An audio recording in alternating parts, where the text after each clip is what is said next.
సూర్యాపేట జిల్లా వ్యాప్తంగా 282 కొనుగోలు కేంద్రాలను ఈరోజు ప్రారంభించడం జరిగింది.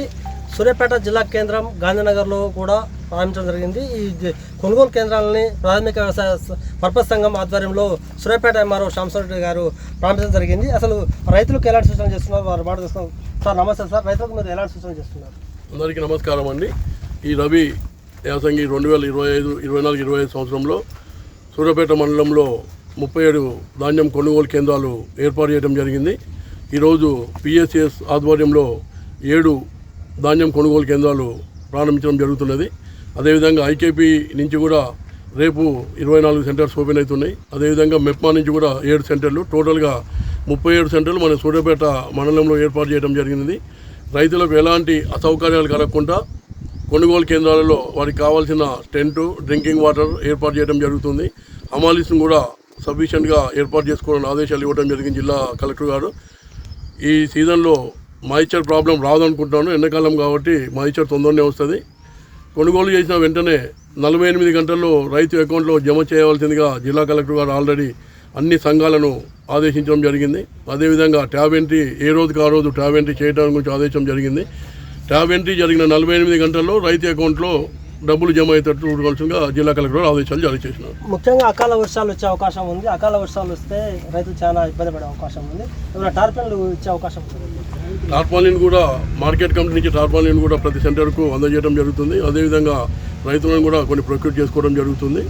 వర్షాలు రాకుండానే ఏ రోజుకి ఆ రోజు కూడా వచ్చిన ఇమీడియట్లీ కాంట్రా వేసిన వెంటనే రైస్ మిల్లుకు తరలించడం జరుగుతుంది. కొనుగోలు చేసి కొనుగోలు కాకుండా ఉన్న రైతులకు కూడా వారు ఈ సెంటర్లో అందుబాటులో ఉండి ఎప్పటికప్పుడు వర్షాల నుంచి కూడా కాపాడుకోవాల్సిన కోరుతున్నాం. ఒకవేళ అనుకోకుండా అకాల వర్షాలు ఏమన్నా వస్తే జిల్లా కలెక్టర్ ఆదేశం ప్రకారం రైస్ మిల్లర్స్ కూడా ఇన్స్ట్రక్షన్స్ ఇచ్చి ఆ వడ్లను కూడా కొనుగోలు చేస్తే ఏర్పాటు చేస్తున్నాము. ముఖ్యంగా రైస్ మిల్లర్ల విషయానికి వస్తే కొన్ని కొర్రీలు పెడుతున్నారు. మ్యాచర్ రావడం సరే కానీ కొర్రీలు పెడుతున్నారు. రైతులు ఇక్కడ మాది ఎత్తండి అని వాళ్ళు కొంత ఒత్తిడి చేస్తున్నారు.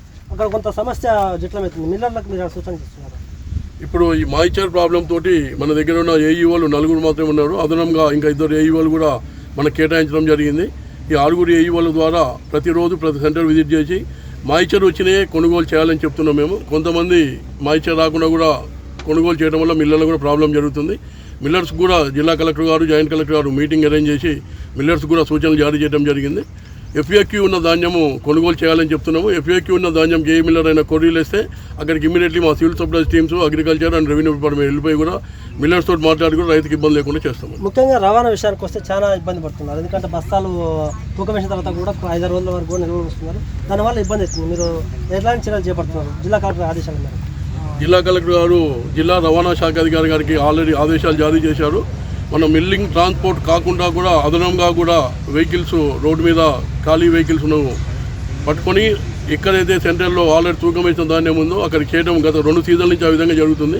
గత 2 సీజన్ల నుంచి కూడా సూర్యాపేట జిల్లాలో ధాన్యము రవాణాకి ఎలాంటి ప్రాబ్లమ్స్ రాలేదు. ఈసారి కూడా ప్రాబ్లం రాకుండా ఒకవేళ మిల్లర్ సఫిషియెంట్ వెహికల్స్ పెట్టకుండా కూడా జిల్లా రవాణా అధికారి ద్వారా వేరే వెహికల్స్ ప్రొక్యూర్ చేసుకొని ప్రతి సెంటర్కి పంపించడం జరుగుతుంది. సూర్యాపేట జిల్లా వ్యాప్తంగా 282 కొనుగోలు సెంటర్లో ఇవాళ నుంచి మొత్తం ధాన్యం కొనుగోలు చేయడం జరుగుతుంది. అదేవిధంగా సూర్యాపేట జిల్లా కేంద్రంలో కూడా ఈరోజు సూర్యాపేట ఎంఆర్ఓ గారు ఇప్పుడే గాంధీనగర్లో దీన్ని ఓపెన్ చేయడం జరిగింది. ఎంఆర్ఓ గారు మాట్లాడుతూ ఎక్కడ కూడా ఏ ఒక్క రైతు కూడా ఇబ్బంది లేకుండా మేము అన్ని ఏర్పాటు చేస్తామని చెప్తున్నారు. ఎందుకంటే ట్రాన్స్పోర్ట్ విషయం కావచ్చు, లేకపోతే మిల్లర్ల విషయం కూడా జిల్లా కలెక్టర్ గారు ఎప్పటికప్పటికి స్పందిస్తున్నారు. ఎలాంటి సమస్య ఉండదు. కానీ రైతులు మాత్రము నా ఎండబెట్టే ధాన్యాన్ని అమ్మాలి, లేకపోతే ఒత్తిడి చేస్తే మాత్రం ఖచ్చితంగా కొర్రీలు పెడితే మాత్రం ఇబ్బంది అవుతుంది. ఎక్కడ కూడా మ్యాచర్ లేకుండా ధాన్యం కొనుగోలు చేద్దామని కూడా ఇక్కడ ఉన్నటువంటి నిర్వాహకులకు ఎంఆర్ఓ గారు తెలుపుతున్నారు.